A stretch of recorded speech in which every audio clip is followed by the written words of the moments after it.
4, 3, 2, 엔진 점화, 이륙.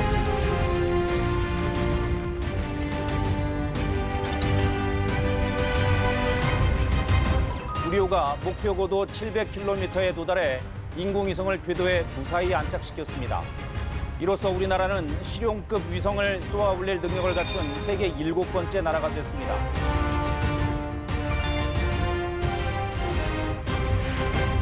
아시는 것처럼 12년 이상을 진짜 뭐 이 순간을 위해서 했고 개인적으로 모든 국민이 기뻐했지만 저도 굉장히 기쁩니다. 그리고 우리 연구진들이 너무 자랑스럽고 제가 또 이 시기에 사실 이 기관을 대표해서 했다는 것 자체가 정말 굉장한 영광입니다. 이런 원장님 다시 한번 축하드립니다. 고생하셨습니다. 네. 진짜 대운이 드신 분이네. 제가 쌤의 소개를 조금만 더 해드리면 네.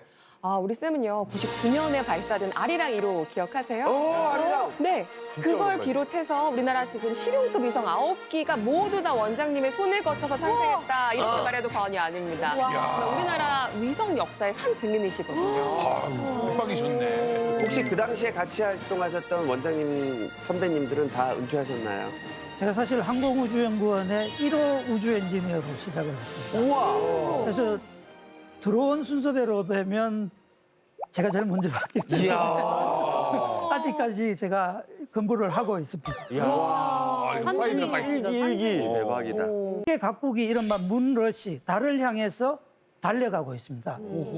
그렇다 그러면 왜 인류는 다시 달에 주목하고 과연 달에는 어떤 가치가 있을까요? 그래서 오늘 달 탐사에 얽힌 흥미로운 얘기를 해보려고 합니다.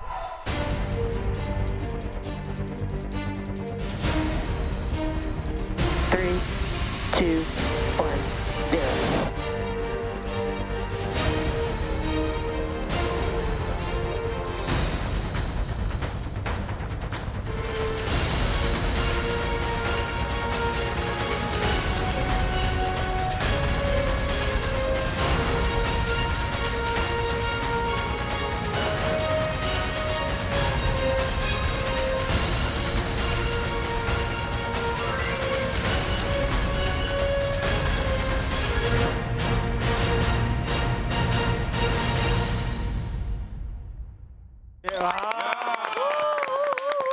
와, 한국 우주로 가자. 최초 달 탐사선. 지난달에 지금 누리호가 성공했는데 다음 달에는 또 다른 누리, 다누리가 지금 발사를 대기하고 있어요. 우리나라 정말 어떻게 보면 우주 문을 직접 우리 손으로 열어서 지금 차곡차곡 한 발 한 발 지금 성큼성큼 나아가고 있는데 좀 원장님 너무 궁금한 게 네네. 지금 대견에 들어가고 계신가요? 아, 그럼요. 들어가야죠.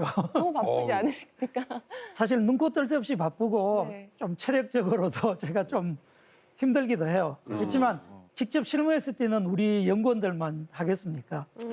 그래서 많은 분들이 다누리에 대한 관심을 가져주셨으면 해서 제가 정말 기쁜 마음으로 여기 왔습니다. 쌤, 그런데 다누리라는 이름이 되게 예쁜데 이게 뭔가 순 우리말일 것 같은 느낌인데 어떤 뜻인가요? 이게 우리나라 한국 최초의 달 탐사선이라서 원래 명칭 공모를 했었거든요. 네. 그렇게 해서 올해 1월부터 한 달간 6만여 건 이상이 접수가 됐고요. 정말 관심을 저도 실감을 했습니다. 그래서 달을 남김없이 모두 누리고 오라라는 마음에서 다누리를 제안을 하셨고 이게 대상으로 채택이 됐어요. 궤도선이라고 얘기를 들었는데 궤도선이라는 게 어떤 건지 잘 모르겠어요. 궤도선이라는 게요. 보통 우주 탐사선은 궤도선, 착륙선 이런 식으로 구분을 하거든요. 근데 궤도선은 행성이나 천체 주위에 가서 그 주변을 이렇게 공전하면서 우주를 탐사하는 걸 얘기를 하고요. 그래서 다누리는 달의 궤도를 돌면서 달을 관측하는 달 궤도 탐사선입니다. 그러면 일종의 뭐 달의 인공위성처럼 그렇습니다. 보는 달의 거군요. 인공위성 딱 맞습니다. 만약에 착륙을 하게 되면 착륙선이 되고 그럼 이번 건은 착륙은 하지 않는 거네요. 네, 그렇습니다. 아니 근데 쌤 이게 8월 3일이라고 하셨죠? 네네. 그러면 진짜 얼마 안 남았는데 이제 어떻게 계획대로 착착착 잘 되고 있습니까? 그럼요. 이미 7월 6일 날 네. 다누리는 전용 컨테이너에 실려가지고 아 벌써? 미국 플로리다 케이프 캐나베랄 우주군 기지에 도착을 했습니다. 그렇구나. 우주 탐사선이라 그러면 굉장히 크기가 클 것 같은데 그걸 컨테이너에 실어서 뭐 배로 이렇게 가는 건가요? 아니요. 전용 컨테이너를 넣는 게 있고요. 그 전용 컨테이너는 운송 중에 발생하는 충격이라든가 네. 외부 환경에서 이걸 보호를 해야 되지 않습니까? 그래서 특수한 제작을 합니다.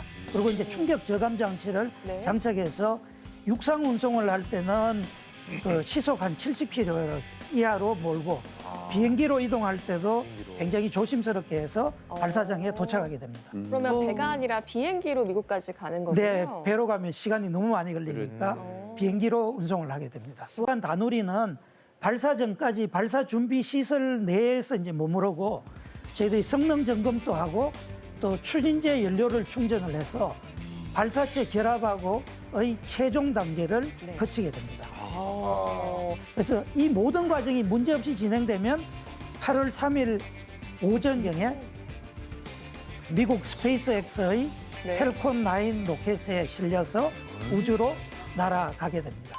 스페이스X? 그거 스페이스X면은 많이 들어보셨죠? 여기 우리 저기 또스크 형 건데 우리. 여러분이 맞습니다. 아, 또 제시의 그런 거예요? 멤버시거든요. 요즘 굉장히 막 잘 나가는 미국 스페이스X 펠콘 9 이 발사체는 우리 지난번 누리호하고 달리 재활용이 되는 그렇죠, 그렇죠. 예. 아, 그 다시 굉장히- 돌아오는 거. 그렇죠. 일단이 다시 돌아와요. 그래서 그걸 다시 회수해서 다시 쓰는 로켓인데 최근에 이제 13번의 재사용에 성공을 했고 15번 정도의 재활용이 가능하다고 나와 있고요. 현재까지 한 성공률 95.3%. 그렇구나. 계약상 지금 달 궤도선 발사는 무조건 28일 안에 이거를 끝내야 되고요. 만일에 넘어가면 우리가 돈을 더 물어야 돼요. 날씨가 이상해서 못 쏘거나 그러면은. 이제 그렇게 되는 건 발사체 잘못이잖아요. 그거는 아닌데 만약에 우리가 작업 잘못을 해서 미뤘다. 그러면 뭔가 우리가 추가 비용을 해야 돼요. 고장 있거나 이러면. 네, 그래서 보통 이제 우리는 토요일 일요일은 쉬면서 일하잖아요. 네. 근데 28일은 토일 없이 연속으로 일하는 거예요. 또 우리 발사체가 아니니까 우리 누리호하고 달리 사진 촬영 같은 것도 아무래도 우리 마음대로 할 수는 없어요. 그래서 스페이스X하고 계약 문제로 현지 시설이나 장비가 보이는 촬영은 또 현재로는 허용이 되지 않고 또 발사장 자체도 미국 우주군 기지 안이기 때문에 보안이 철저하고 역시 우리 발사체로 우리 땅에서 쏠 수 있는 게 제일 좋죠. 아, 그러게요. 좀 이렇게 눈치 안 보고 누리호에다가 다누리를 좀 싸가지고 보내면 어땠을까요? 그래. 맞습니다. 그게 정말 많은 분들이 하는 질문이고요. 사실 그 질문 들으면 좀 마음이 아픕니다. 불행하게 현재 누리호는 달에 갈 수가 없습니다.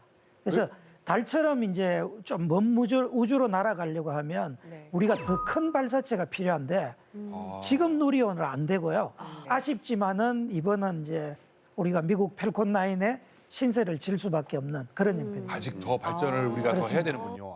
자, 그러면 지금 저희가 이렇게 이야기를 하는 거 들으면서 얼마나 궁금하시겠습니까? 한국 최초의 달 탐사선 다누리 어떤 모습인지 영상으로 만나보겠습니다.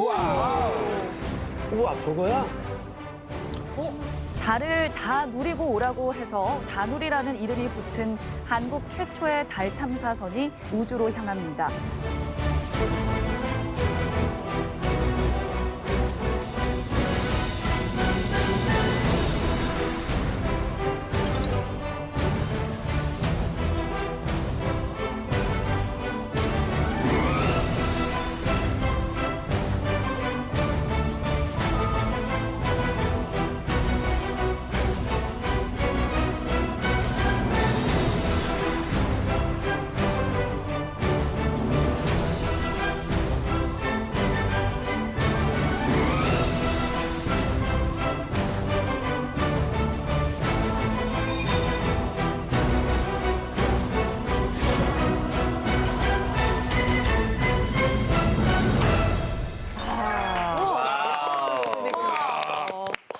진짜 태극마크인 줄 알았네. 저렇게 진짜 태극마크가 돼 있는 줄 알았네. 위성에. 쌤 지금 보시면서 무슨 아빠 미소로 계속 바라보고 계세요. 자식 같은 거구나. 근데 쌤 아까 우리가 초반 화면 보니까 이렇게 통같이 생긴 거, 드럼 통같이 생긴 거 이렇게 네. 그게 로켓 이런 거보다는 확실히 크기가 좀 작은 것 같은데 생각보다는 되게 아담해요. 그러니까 가로가 보니까 182 정도라고 하면 1m. 네. 대략 태양 전지판 날개를 접으면 2m, 2m, 2m. 펼치면 펼친 쪽으로 한 6m 대략. 그렇게 생각하시면 돼요. 유민상 2명 있다고 생각하면 대충 2m, 2m이 나오고 무게는 제가 위성보다 더 나갈 수 있을 것 같은데 그 정도면. 아, 그렇지 않습니다. 우리가 사실은 다이어트를 한참 해야지 우리 민상 씨 몸무게로 됩니다. 678kg. 678kg요? 내가 따라가는 게 빠를 것 같은데. 그 속에 연료가 260kg 들어있습니다. 와, 다르구나. 아, 쌤 연료 빼면은 그렇게 2명하고는 아, 연료 빼면 많이 가벼워지죠. 연료 빼면 나랑 비슷하. 아. 그래도 우리 다누리가 크기는 아담하지만은 이 작은 탐사선에는 우리나라 우주 탐사 기술이 총 집약돼 있다고 봐야 됩니다. 여러분 네이처지라는 잡지 이름 들어보셨나요? 네네네. 네이처. 그래서 지난 5월 네이처에 달 탐사 특집호가 실렸습니다. 와. 예. 여기에 일본이나 아랍에미레이트, 인도 등 올해 달 탐사를 쏘는 6개 나라를 소개하고 있는데 유독 우리나라에 관심을 보이고 있습니다. 오, 다른 나라 과학자들이. 특히 여기 보시면 과학자들은 특히 한국의 첫 달 탐사선에 관심을 쏟는다. 왜요? 6개 나라 중에서요? 그 이유 중에 하나가 바로 다누리에 실리는 우리의 국산 장비들 때문입니다. 국산 장비. 아까 6개인가 무슨 예. 맞습니다. 한국 기술이 예. 네, 탑재되어 화면으로 만나보셨지만은 다누리가 싣고 가는 건 6개거든요. 정확하게 기억하고 계신데 네. 그중에 5개가 순수 우리 기술입니다. 와. 예. 하나씩 한번 살펴보시죠. 네. 첫 번째가 그 항우연이 개발했는 고해상도 카메라, 이름이 루띠입니다. 루띠요? 고해상도 예. 카메라 저 가운데. 네, 고해상도 카메라 여기 있죠. 달 표면에 영상을 촬영하기 위해서 우리가 가지고 있는 카메라라고 생각하시면 됩니다. 그렇지만 2개가 달려 있고요. 네. 그다음에 또 광시야 편광 카메라라고 있습니다. 광시야 그래서 편광. 예, 이게 시야가 넓게 한다는 게 광시야라는 의미고요. 네. 천문연구원에서 개발했습니다. 일반 카메라가 촬영하지 못하는 달 표면의 편광을 영상으로 촬영해서 지도를 제작하려고 하고 있습니다. 그러면 뭐가 좋으냐면 달 표면에서 운석 충돌이나 태양풍, 고에너지 우주선 등에 대한 우주 풍화 연구에 이제 기여할 거라고 보고 있습니다. 그 저기 막대기처럼 나와 있는 거는 경희대학교에서 개발한 자기장 측정기입니다. 자기장. 왼쪽에 네, 있는 저 네, 막대기요. 왼쪽에. 예. 그래서 달 주위에 이제 미세한 자기장을 측정하는 장비로 다른 지구와 같은 자기장은 존재하지가 않습니다. 하지만 곳곳에 이제 자기장이 존재하는 자기 이상 지역이 있는데 이 달의 자기장을 조사하면 달에 있는 그 핵 부분의 활동이 언제 멈췄는지 우리가 알 수가 있기 때문에 이를 통해서 이제 과학적으로 달의 진화나 지구의 기원을 연구하려고 탑재했습니다. 네 번째는 감마선 분광기라는 거. 이름도 어렵다. 감마선이라는 거 우리가 이제 전자기파에 파장이라는 대역이 여러 개가 있는데요. 엑스선은 들어보셨죠? 네. 엑스레이 하는 거. 예. 감마선은 그것보다도 더 파장이 짧고 에너지가 센 대역입니다. 네. 그걸 이용해서 이제 달 표면에 감마선 측정 자료를 수집해서 구체적으로 달에 이제 어떤 원소가 있는지 조사해서 역시 원소의 지도를 제작하는 겁니다. 네. 그리고 여기 표면에 보이진 않고 사실은 저 속에 들어가 있는데요. 네. 한국전자통신연구원에서 우주 인터넷을 개발하고 있습니다. 우주 인터넷? 우주 인터넷은 뭐냐면요. 지구상의 인터넷은 우리가 막 끊김없이 막 돼야 되잖아요. 네. 근데 우주는 중간에 가려서 통신이 끊어질 수도 있고 뭐 달 뒷면에 들어갈 수도 있고 뭐 여러 가지 상황이 있지 않습니까? 그러면 이제 요거를 지구하고는 조금 다른 형태의 어떤 방식을 만들어서 내가 여기에 끊어졌더라도 얘는 잠시 있다가 다시 이걸 이어지는 시점이 되면 그때 다시 통신이 가능하게 하고 그래서 지구하고 달 궤도선 간에 이 우주 인터넷 통신 기술을 한번 시험해 보겠다라는 게 우주 인터넷 탑재체가 되겠습니다. 아니 그러면 우주에서도 이제 깨똑도 할 수 있고 너튜브도 볼 수 있고 막 이런 건가요? 저게 그렇죠. 이제 있어야? 장기적으로는 막 노래도 전송할 수 있고 어머. 영상도 할 수 있고 막 그 인터넷처럼 이제 그걸 기대하는 거죠. 대박. 너무 좋겠다. 그럼 이 5개가 다 개발이 되려면 네네. 시간이 굉장히 오래 걸렸을 것 같은데 이번에는 얼마나 이 준비가 예, 된 건가요? 탑재체 개발은 2016년 5월에 착수를 했거든요. 그리고 대부분은 2020년 12월 정도에 예, 완료가 됐어요. 그러니까 5년에 조금 못 미치는 너무 그런 정도의 기간이 걸렸고요. 이후에는 이제 달 궤도선에 다 하나하나씩 조립을 했고 그 상태에서 이제 시험을 다 수행을 한 겁니다. 그럼 총 6개의 탑재체 중에서 5개는 지금 우리의 국산 기술로 만들었다 하셨고 나머지 하나가 저 섀도우캠인가요? 저 꼭대기에 맞습니다. 달린. 나머지 하나가 나사가 제작한 섀도우 캠인데 일종의 그림자 카메라입니다. 국제 협정을 통해서 나사의 섀도우 캠을 저희 탐사선에 실어주기로 했습니다. 그러면 중요한 임무를 쌤, 맡았네. 그 나사 장비를 우리가 싣고 올라가 주는 거잖아요. 네네. 그럼 우리한테 뭔가 좀 떨어지는 게 있어야 되는데 할인. 뭐 조건이 있을 거 아닙니까? 그렇죠. 기브앤테이크가 있어야지. 맞습니다. 뭐. 맞습니다. 맞습니다. 그래서 그 협정에 보면 그런 형태의 기브앤테이크가 좀 어느 정도 명시가 돼 있고요. 오. 우리가 섀도우 캠을 실어주는 대신에 나사는 우리가 가진 안테나는 하나밖에 없거든요. 네. 그래서 나사의 시무주 안테나, 큰 거는 한 70m 직경의 안테나입니다. 그런 안테나를 우리 달 탐사에 사용할 수 있도록 해줍니다. 섀도우 캠에서 나온 그럼 정보는 우리도 좀 얻을 수 있는 거예요? 당연하죠. 한 걸음 더 나아가서는 또 다른 나라 과학자들한테도 다 제공을 하게 됩니다. 오픈소스니까.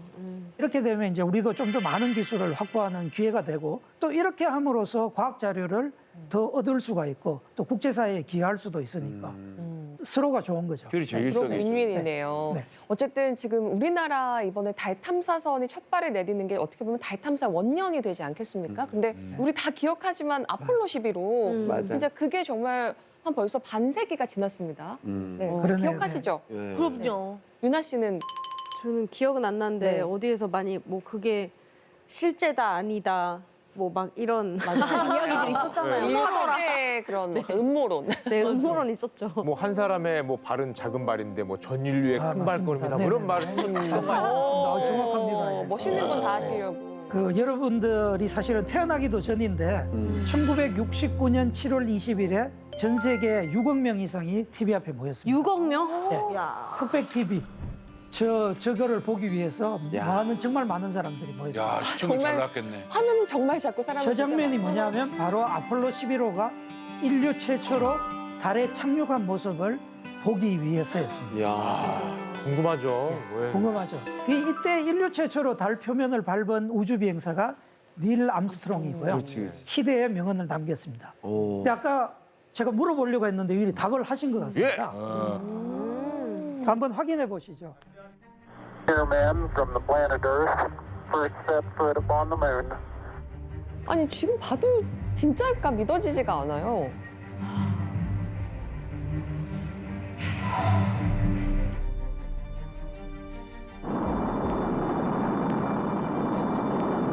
CBS News color coverage of the epic journey of Apollo 11 will continue in a moment. 거의 50년 전에. 우와, 물. We'll get word from the spacecraft that they intend to depressurize the cabin and open the hatch in about 15 minutes from now.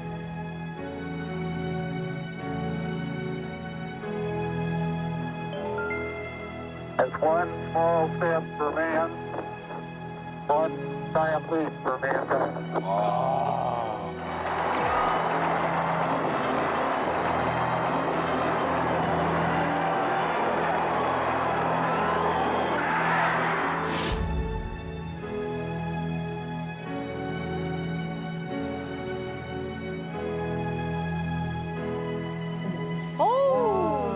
이게 아직도 있을까? 있겠죠. 있겠죠. 저 아직 바람이 있을 불지 겁니다. 않으니까. 저기에요? 예. 저 홍석축 씨는 저 착륙 장면 보시지 않았습니까? 네? 그죠? 라이브로 보신 거 아니에요? 6억 명 중에 한 명으로. 아폴로 11호 저 달 착륙 연도가 제가 태어나기 전전전이에요. 아시시네요. 근데 선생님 저 정말 죄송합니다만 뭐 그때도 그랬고 지금도 그렇고 앞으로도 이런 음모론이라는 게 계속 나오지 않습니까? 왜 저기에 성조기가 펄럭이느냐 네네. 뭐 이런 것부터 시작해서 예. 뭐 이 저거 가짜다 어디 네네. 세트장 졌다 너무 많거든요. 맞습니다. 맞아요. 어떻게 되는 기술이 겁니까? 말이 안 된다. 뭐 이런 거. 맞습니다. 굉장히 그 음모론 또 사이트도 많고요. 또 그걸 반박해 놓은 사이트도 많고 하는데 저는 그 음모론은 진짜 음모론일 뿐이고 그 실제라고 저는 믿고 있습니다. 그리고 미국이 사실은 그 당시에 달에 간 이유는 미국하고 소련의 이제 체제 경쟁에서 자기가 우위하다는 걸 보여주기 위해서 성조기를 찍으려고 갔으니까 준비를 잘해서 갔을 거 아닙니까? 그래서 어떻게 보면 그런 거를 감안해서 깃발이 설 수 있는 기역자 깃대 같은 거를 준비를 했고 깃대를 해서 이제 마치 흘러기는 형태로 이렇게 연출을 한 거고 사실 그런 측면에서 다른 위치의 카메라로 보면 또 움직이지 않고 가만히 있는 것도 보여지고 있거든요. 예, 음모론이라는 거는 저는 좀 아니라고 보고 있습니다. 근데 쌤 저희가 이제 음모론을 많이 얘기하는 게 저때 미국과 소련의 어떤 그런 경쟁에서 달에 한번 갔다. 네. 하고 난 다음에 그 다음에 달 간다는 얘기가 쏙 사라졌기 때문에 야 이거 쇼한 거 아니었냐 그런 얘기가 오히려 많은 것 같거든요. 그러네요. 그 이유 중에 하나가 아폴로 계획이라는 것 자체가 냉전 시기에 미국하고 소련의 체제 경쟁의 산물이었지 않습니까? 그래서 이제 57년에 소련이 미국보다 먼저 인류 최초의 인공위성 스푸트니크를 발사해서 미국이 자존심이 상하면서 난리가 났었거든요. 그래서 소련보다 우리가 더 우월하다는 거를 보여줘야 되겠다고 하고 나온 게 아폴로 계획이고 인간의 달 착륙이었거든요. 네. 그래서 미국이 아폴로 계획에 정말 엄청난 돈을 쏟아부었습니다.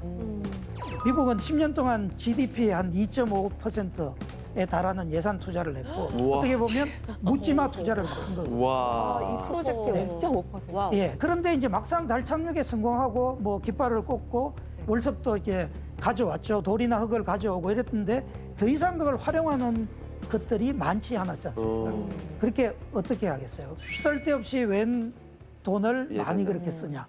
부정적 여론이 커지면서 72년도에 이제 아폴로 17호를 마지막으로 미국을 포함해서 어떤 나라도 달에 사람을 보내지는 않았습니다. 그런데 최근에 반전이 일어났습니다. 네. 미국이 아폴로 발사 이후에 거의 반세기 만에 인류의 역사상 가장 큰 규모의 유인 달 탐사 프로그램을 다시 선언했습니다. 그게 바로 아르테미스 프로젝트고 아까 앞에 우리 본 달의 여신 이름이죠. 뭔가 활을 쏘는 이미지였잖아요. 네, 그런 게 담겨 있는 것 그러네요. 같아요. 네.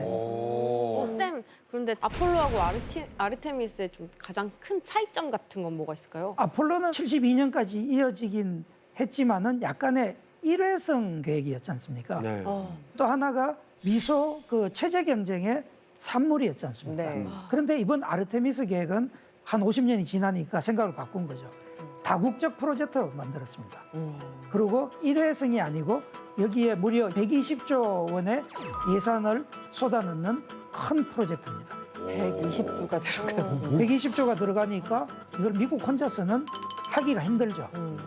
그래서 미국 나사가 주도는 하지만은 우리나라가 10번째로 아르테미스 협정에 사인을 했고요. 현재 그 20개 나라가 여기에 참여를 하고 있습니다. 그 사실 우리나라 달궤도선이 아까 말씀드린 것처럼 이 아르테미스 계획하고 관련이 있습니다.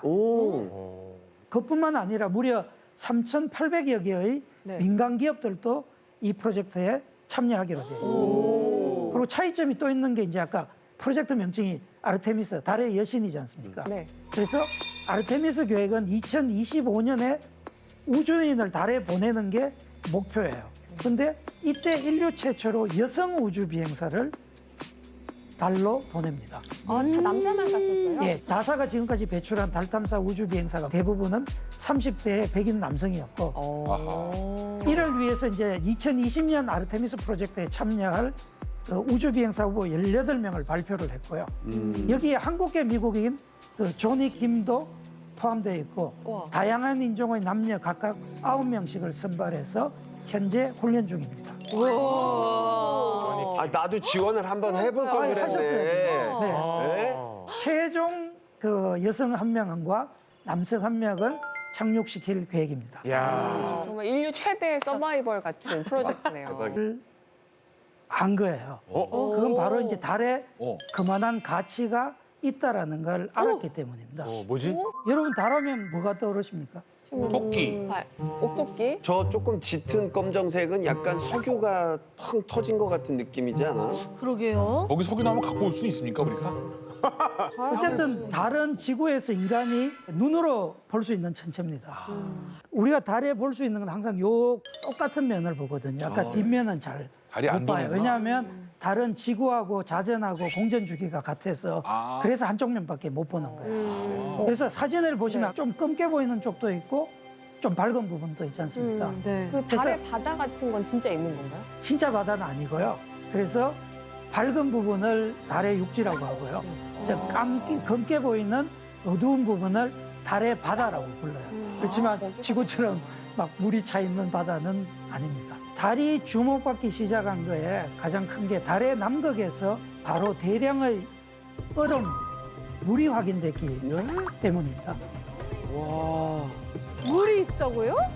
한반도의 2배 가까이 되는 면적에 얼음이 있는. 그래서 왜 이게 엄청난 발견이냐 하면 상식적으로 달에 공기가 없잖아요. 당연히 물도 없을 거라고 생각했고. 그런데 얼음을 우리가 채취를 하면 식수를 얻을 수도 있고 또 물을 분해하면 생기는 게 산소하고 수소가 생기잖아요. 산소는 우리 호흡에도 쓸 수 있고 그다음에 수소는 그 다른 태양계 행성에서 임무를 수행할 때 로켓 연료로도 쓸 수 있고. 네. 그러면 그래봤자 물인데 지구에서 가져가면 안 되냐. 상상을 해보시면 달로 가는데 비용이 비싸잖아요. 물을 우리가 어떤 병에 담아가지고 지구에서 우주정거장으로 수송을 하는데도 엄청난 비용이 소모되거든요. 근데 달에서 물을 자급자족할 수 있다면 경제성이 높아지죠. 비교가 안 되겠네요. 그래서 물을 얻기 쉬운 지역들을 선점하기 위한 경쟁이 불가피해지는 겁니다. 그래서 우리가 지구상에 보는 물처럼 돼 있는 건 아니고요. 그렇지. 안반이나 이런 속에 얼음 형태나 이런 형태로 존재하고 있다라는 것만 아는 거예요. 그래서 과학자들이 사실은 달에 물이 있을 거라고 추정은 했어요. 확신은 못했던 거죠. 그런데 물만 있다고 해서 진짜 그 많은 돈을 투입해서 갈까요? 물뿐만이 아니에요. 좀 더 알아보니까 지금 달에는 밝혀진 희귀 자원도 수십 종에 이르고 그 중에 이제 관심을 갖는 것 중에 하나가 헬륨-3하고 히토류가 이제 주목을 받고 있습니다. 예. 아마 헬륨-3라는 거는 한번 들어보셨을 텐데요. 아니요. 저희 나이트클럽 가면 헬륨가스 풍선. 그렇죠. 그 헬륨가스 형태인데 거기에서 약간 다른 종류의 헬륨-3라는 게 있거든요. 그 가스는 핵융합 반응의 원료가 되는 물질이에요. 그런데 방사선이 이제 거의 전혀 발생하지 않는 지구의 화석 연료를 대체할 수 있는 진정한 어떤 청정 에너지로 사용을 할 수가 있습니다. 그래서 나중에 이제 헬륨-3로 핵융합이 가능해지면 티스푼 한 3개 분량이면 5,000톤 정도의 석탄에 달하는 에너지를 친환경적으로 생산할 수가 있다. 이렇게 보고 있습니다. 야, 엄청나다. 그거 가지러 가는 거군요. 이렇게 가스를 수출로. 아니 쌤 지구에는 별로 없나요 헬륨3? 그게 헬륨3가 이제 태양풍을 받아서 이제 태양풍이라는 거는 태양에서 이렇게 많은 입자 전하가 방출이 되거든요. 그게 생성이 되는데 지구는 그걸 가로막잖아요. 두꺼운 대기도 있고 강력한 자기점도 있고 이러니까 못 뚫고 들어오는데 달 같은 경우는 환경이 다르지 않습니까? 그러다 보니까 태양풍을 그대로 받고 있는 달에는 현재 추정으로는 약 110만 톤에 달하는 헬륨-3가 있을 거로 보고 있습니다. 그 어마어마한 에너지네요, 그러면? 근데 아까 뭐 5,000 티스푼 3개면 석탄 뭐 5,000톤 뭐 이러지 않습니까? 근데? 그러니까 이제 중국도 이 탐사를 하면서 이 자원이나 이런 거에서 달 탐사가 가치가 있겠다. 소위 말해서 과거에는 일회성으로 갔다 왔지만은 이제는 기지를 만들 수 있는 겁니다. 무가지네. 머무를 수가 있군요. 그래서 광산이네, 우주 기지를 건설을 해놓으면 결국 거기서 사람이 꽤 오랜 기간을 거주하면서 해야 될 일들이 이제 굉장히 많아지는 거죠. 그래서 달을 선점하고 우주 패권을 쥐려는 목적이라는 시각이 이제 우세하기 때문에 현재 달이 이제 다시 50년 넘어서 각광을 받고 있는 겁니다. 특히 미국 같은 경우는 돈 냄새를 맡았다. 그럼 또 막 확 가거든요. 네네. 지금 미국이 주도를 하고 있는데 그렇다면 중국이나 러시아 얘들도 가만히 안 있을 것 같은데. 맞습니다. 예. 네. 특히 중국은 우주 굴기라는 표현을 쓰지 않습니까? 그래서 이거를 이제 본격화하면서 우주에서도 미국을 넘어서겠다라고 하면서 미국을 자극하고 있고. 北斗3号全球卫星导航系统正式开通。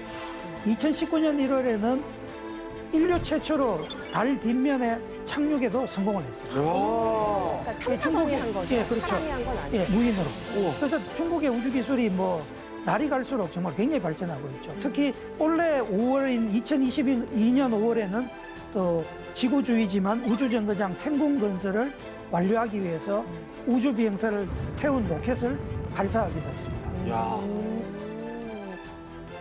중국의 시진핑 주석이 2024년에 달 뒷면의 샘플 채취를 위한 무인 탐사선 또 발사하겠다라고 계획을 하고 있습니다. 러시아도 만만치 않죠. 가만히 있지 않을 거 아닙니까? 특히 러시아는 지금 전쟁으로 굉장히 바쁜 와중에도 이 달에 대한 아직도 욕심이 있고요. 러시아 연방우주청 국장인 드미트리 로고진은 국제우주장 관련해서 이제 더 이상 미국하고 협력할 생각이 없다라고 하면서 독자 노선을 좀 더 표명을 했고요. 2027년하고 28년 사이에 그 자체 우주정거장인 그 로스라는 거를 설립을 하겠다라고 밝혔습니다. 지금 어떻게 보면 인류는 그 지구를 떠나서 살 수 있는 또 다른 또 행성까지도 찾고 있습니다. 달뿐이 아니에요. 그게 바로 화성입니다. 우리 때만 해도 유행어가 지구를 떠날 거다 뭐 이게 있었거든요. 언제적 겁니까? 진짜로. 쌤 그러면은 우리나라 그거 잘하는 거 그거 있잖아요. 달하고 지구하고 파이프를 놓는 거예요. 네. 그래가지고 우리가 그 연료 이렇게 쭉쭉 당겨오게. 우리나라 그거 잘하잖아요. 파이프. 관으로 관으로 연결해 주는 거. 빨대 꼽자고요. 네, 우리 쌤 너무 당황하셨어요. 그거는 지금. 그거는 별로 현실적인 것 같지 않고요. 처음 받아보는 코미디언입니다. 그런데 아니요, 완전 코미디는 아니에요. 근데 이제 파이프는 그 현실적이 아닌데요. 사실 그 지금 우주 엔지니어들이 상상하는 거에 지구하고 달 사이에 아예 우주 엘리베이터를 건설하겠다 이런 계획도 또 있습니다. 그래서 뭐 전혀 뭐 그 포함된 건 아까 아니죠. 파이퍼라고 네. 표현한 거는 그렇지만 개념적으로 보면 전혀 허황된 건 아닙니다. 어느 날인가 될 수 있습니다. 나 같은 사람이 세상을 바꾸는 거야. 빨리 차려요. 회사 차려요. 근데 만약에 이게 진짜 된다면 기술이 만들어진다면 그 다음에 화성 가는 거는 조금 정말 화성 너무 꿈이 멀지 아닐 않나요? 수도- 아니 진짜 현실이 될 수도 있는 거 아닌가요? 기지로 사용할 수 있다. 화성 멀죠. 화성 가려고 하면 기본적으로 한 5억 킬로미터 정도 이상을 날아가야 됩니다. 와. 이거 어떻게 되는 거야? 지구하고 태양 거리가 1억 5천만 킬로미터잖아요. 그거에 굉장히 멀- 3배 이상 날아가야 됩니다. 어이쿠야. 그런데 사실 화성을 또 굉장히 가고 싶어하는 사람 알고 계시죠? 일론 머스크. 일론 머스크. 머스크 형이요, 예. 아까 말씀하신 스페이스X의 그 창시자. 예, 네. 거기 근데 화성은 사실은 일론 머스크만의 꿈은 아닙니다. 미국 나사에서도 관심을 가졌고 미국이 달을 화성으로 가기 위한 전진 기지로 활용을 할 계획을 갖고 있습니다. 미국이 뭘 하려고 하면 우주 비행사가 머물 수 있는 기지를 만들고 우주 정거장을 달에도 만들 계획을 가지고 있습니다. 진짜로? 예. 과학적으로 지구의 공전 주기하고 화성의 공전 주기를 계산을 하면 26개월마다 화성으로 갈 수 있는 최적의 시간이 생겨요. 그리고 한번 가지 않습니까? 네. 현재 기술로는 한 7개월, 8개월. 나중에 기술이 발전되면 줄어들 겁니다. 달궤도의 우주정거장에 머물면서 뭐 연료를 보충할 수도 있고 아까 달에서 만약 연료가 만들어진다 그러면 이제 여러 가지의 어떤 방법들이 와. 나올 수 있겠죠. 요즘은 어떻게 보면 과학자들이 이런 말을 하죠. 이제 먼저 달에 사람 월인이 되지 않고서는 화성인이 될 수 없다. 뭐 이런 식으로 달이 굉장히 주목을 받고 있습니다. 그런데 제가 듣기로 우리 쌤이 이번 프로젝트의 최초 설계자이시라고 들었어요. 다누리고요? 달 탐사 네, 프로젝트. 이번 달 탐사 프로젝트. 진짜. 맞습니까? 사실 다누리는 아니고요. 우리 그 달 탐사 계획을 제가 처음에 어떻게 하겠다고 한 거는 맞습니다. 제가 2007년 11월에 우리나라 정부에서 달 탐사선 발사 계획을 선언을 했습니다. 바로 다음인 2008년도에 제가 이제 위성을 담당을 하다가 최초로 한국형 달 탐사선 개발 초안을 작성을 했었습니다. 네. 그리고 한참 논의를 거쳐서 실제로 2016년 1월에 왔어야 네. 공식적으로 달 탐사 사업이 착수가 되었습니다. 그래서 사실은 제가 최초에 그분의 관여가 된 거는 맞습니다만은 다누리는 다른 분에 의해서 시작이 됐고 나중에는 제가 또 네. 관여를 또 했었습니다. 처음에 진짜 맨 땅에 헤딩을 하셨구나. 사실 불과 3년 전까지 네. 이 달 탐사 발사에 대해서 불확실한 상황이 너무 커서 네. 연구원들의 마음고생도 굉장히 심했었습니다. 그렇겠네요. 또 특히 이제 개발 기간이 늘어나면서 좀 내부적인 갈등도 조금 있었고요. 네. 사업단의 설문조사를 제가 실시를 해봤는데 달 탐사가 성공할 것 같냐 그랬더니 처음에는 85%가 실패할 것 같다. 이런 답을 했었습니다. 아직 멀었다. 멀었다. 그래서 굉장히 진짜 좀 어려운 안과 밖에서 인정받지 못하는 그런 느낌이었습니다. 그리고 사실 이 달 탐사를 처음 계획하면서 이미 1969년에 미국은 사람이 직접 가서 유인 달 탐사까지 했는데 우리가 이걸 뭐 60몇 년 뒤에 왜 해야 되냐. 사실 이런 논란도 있었습니다. 그래서 어떻게 보면 이 달 탐사가 그야말로 넘어야 할 산이 굉장히 많았습니다.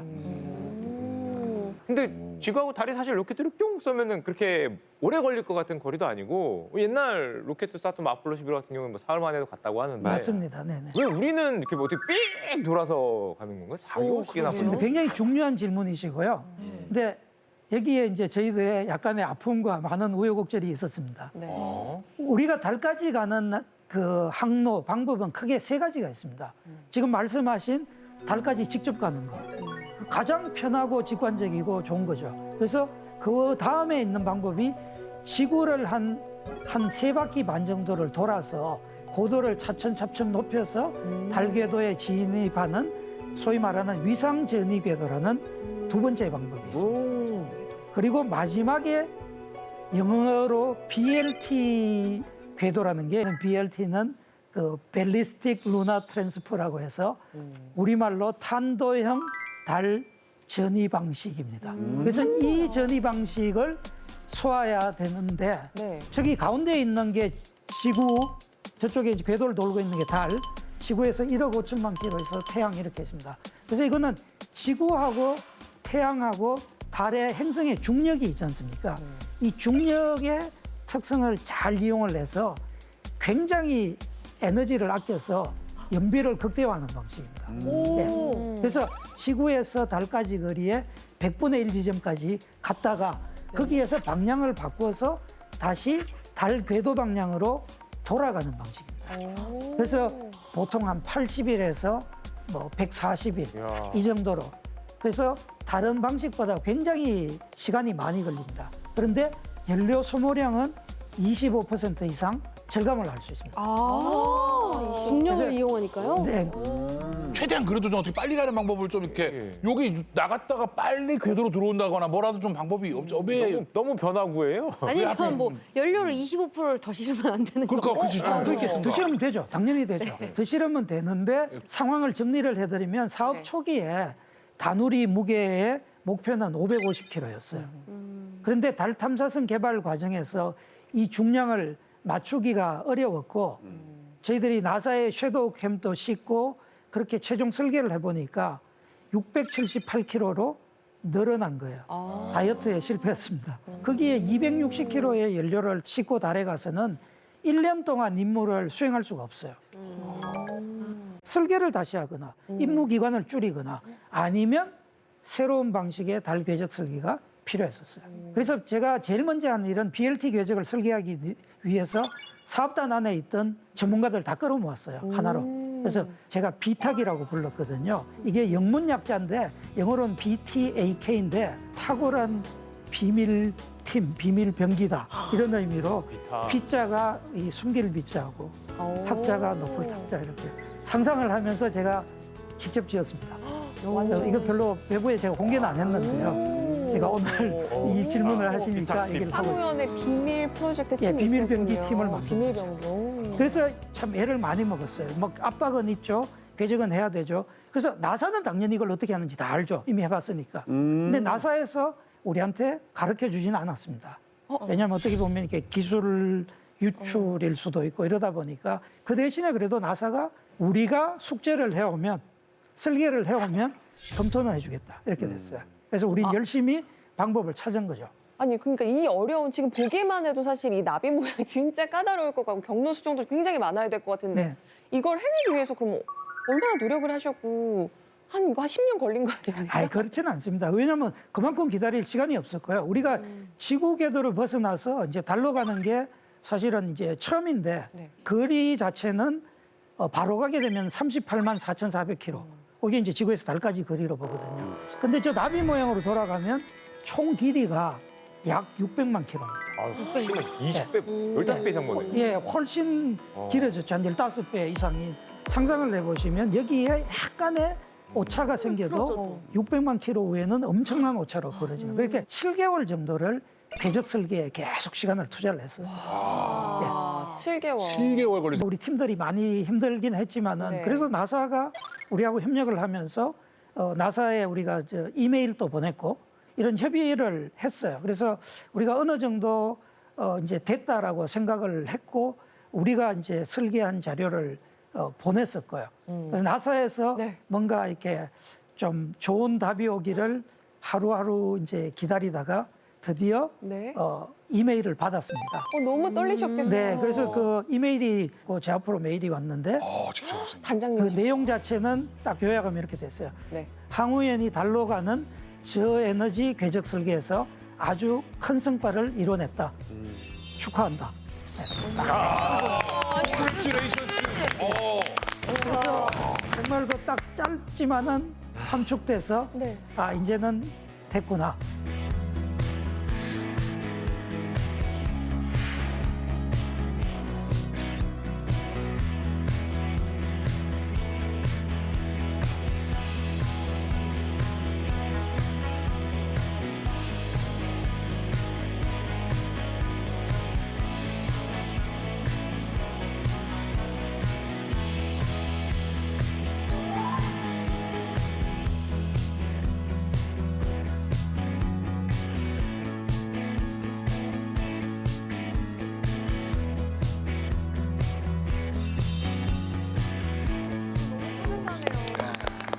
아유 멋지십니다 진짜. 저걸 실제로 실현을 하려면은 그것도 엔지니어는 쪽이라 기술적으로 어려움이 좀 클 것 그렇습니다. 같거든요. 그래서 실제로 발사체가 저기 보내주는 거는 발사 이후에 약 한 40여 분만 갖다 주고 그냥 끝입니다. 끝이에요? 그래서 거기에서부터는 우리 다누리 스스로 가야 됩니다. 우리가 어떻게 가는지 궤도 결정도 계속을 하게 되고 그래서 그 부분은 순전히 우리의 몫입니다. 발사하고 나서 도착할 때까지 또 그 몇십 일 동안은 그 가슴 떨리는 조금이라도 벗어나면 안 될 맞습니다. 테니까 그런 네. 날이 아직 남아 있는 거네요. 그럼요. 그래서 이제 저희들이 달 궤도까지 가는 만약에 8월 초에 발사한다면 거의 넉 달 반 동안을 계속 지켜봐야 됩니다. 네, 지켜보면서 그 달 궤도까지 가는 과정에서 이론적으로는 최대 9번의 궤적을 수정하게 됩니다. 그래서 조그만한 로켓을 계속 분사를 하게 되는 거죠. 그래서 목표 궤도 안착까지는 결코 쉽지 않은 여정이지만 계획대로 되게 되면 올해 12월 16일 우리가 원하는 달 궤도에 도착을 하게 됩니다. 12월 16일이요? 예, 정확하게 정해져 있습니다. 바뀌지 않습니다. 그래서 만약에 8월 3일이 아니라 혹시 날씨 때문에 이틀이 늦어져도 12월 16일. 네? 왜요? 뭐 2주가 늦어도 12월 16일. 왜 그렇게 됩니까? 저희들이 그렇게 설계를 했습니다. 이게 만약에 달 궤도선 발사에 따라서 도착일이 막 달라지고 도착 시간이 달라지면 나중에 이 운영 준비를 하는 사람들 생각해 보면 그렇지 안 되지. 힘들잖아요. 그 사람들을 위해서 어느 날짜에 쏘더라도 항상 12월 16일 날 달궤도 도착하도록 그렇게 했고 최종적으로 우리가 고도 100km에 머물러야 되거든요. 그래서 12월 31일 정도가 목표 지점인 고도 100km에 진입을 하게 되고 2023년 1월 1일부터는 이제 본격적인 임무를 하기 위한 것들을 수행합니다. 기가 막히게 떨어졌구나. 야. The Republic of Korea's signing of the Artemis Accords builds upon an existing, growing, and a foundation of collaboration for many, many years, and now between our two space programs.